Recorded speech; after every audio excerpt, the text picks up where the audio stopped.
Greetings, and welcome to A Year of Movies, a Planet Geek production. For this project, we are using the Ivan Walters reference book of 365 films to watch on the day they happened. Each day, we watch a movie associated with the date we are watching it on.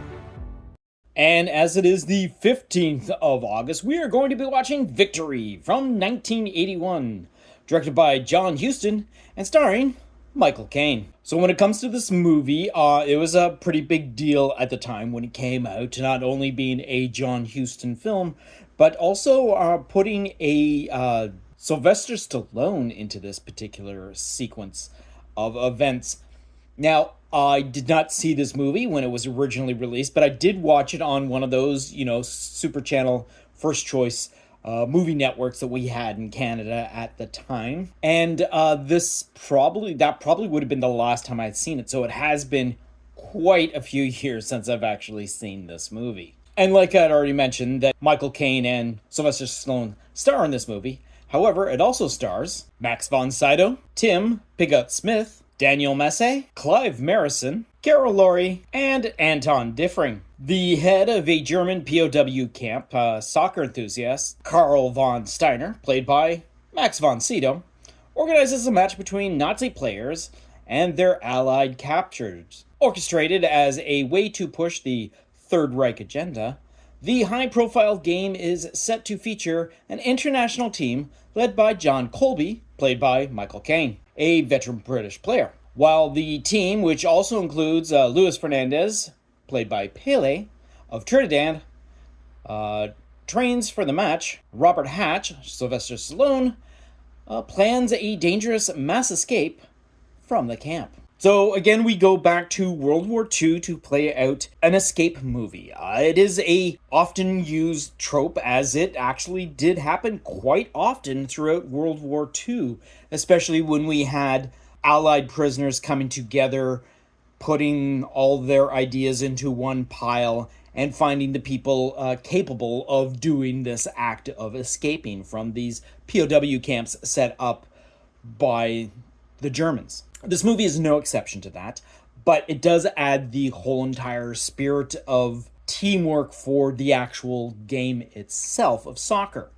Whereas both sides, the Germans set up by Max von Sydow and the other Allied forces set up by Michael Caine, are strictly just working on the idea of an international game. Throwing in the wanting to escape Sylvester Stallone into the storyline is sort of almost like sabotaging the actual process for both sides. So other than the, I guess you can say, stunt casting of Pele as one of the international team members, it's really a well thrown together movie because we're dealing, again, with some great actors doing some fantastic work. However, the sore thumb that stands out in this movie is definitely Sylvester Stallone. It is clear that in 81, throwing a name like Sylvester Stallone into your movie will definitely sell you tickets. It'll definitely get you